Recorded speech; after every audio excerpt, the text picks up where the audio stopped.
고 박원순 서울시장의 빈소가 꾸려진 지 사흘째인 오늘도 정치권에선 조문을 둘러싼 공방이 이어졌습니다.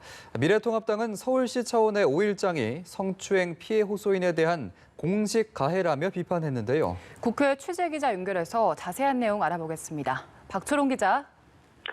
박 시장의 빈소가 차려진 서울대병원 장례식장에는 오늘도 조문객들의 발걸음이 이어졌습니다.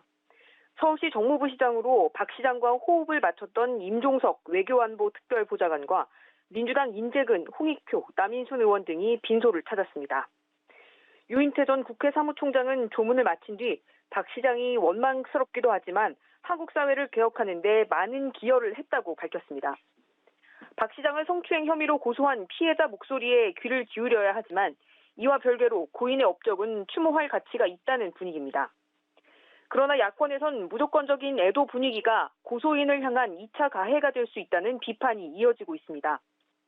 통합당 김은혜 대변인은 성추행 피해자에 대한 신상 설계에 이어 색출 작전까지 2차 가해가 심각한 상황이라며 여기에 대대적인 서울특별시장은 피해자에 대한 민주당의 공식 가해로 여겨진다고 밝혔습니다. 2차 피해를 우려하는 목소리가 커지자 박원순 시장 장례위원회 공동집행위원장을 맡은 민주당 박홍근 의원은 고인을 추모하는 그 누구도 피해 호소인을 비난하거나 압박해 가해하는 일이 없도록 해주시길 거듭 호소드린다고 밝히기도 했습니다.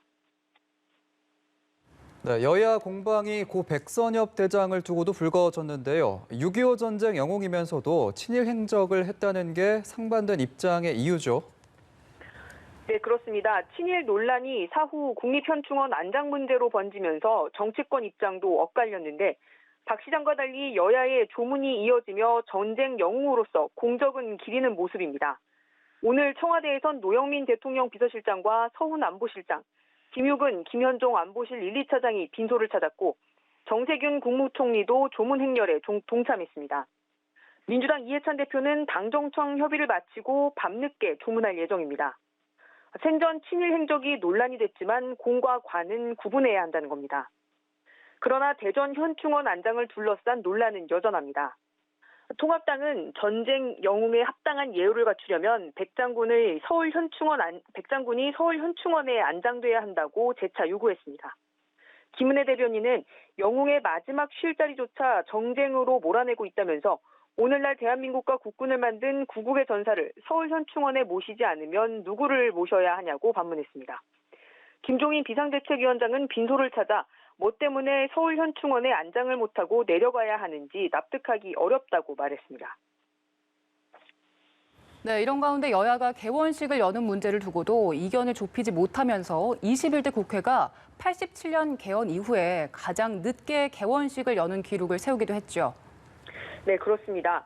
민주당은 수요일인 오는 15일 본회의를 열어 국회의장 개원사와 의원들의 선서, 대통령 개원연설을 진행한 뒤 통합당목 국회 부의장과 정보위원장 선출을 진행하자는 입장입니다. 월요일에는 박 시장 연결식이 있고 화요일에는 정부의 한국판 뉴딜 국민보고대회가 있다는 점 등을 고려한 건데 그러나 통합당은 법사위를 야당 몫으로 되돌려놔야 국회 부의장 선출을 포함한 정상적 개원 논의에 참여하겠다는 입장입니다. 여야가 의사일정 협의에 여전히 어려움을 겪고 있는 겁니다. 민주당은 박지원 국정원장 후보자 인사청문회 등을 위해 수요일 단독 본회의를 열어 정보위원장을 선출하는 방안까지 검토하고 있습니다. 지금까지 국회에서 전해드렸습니다.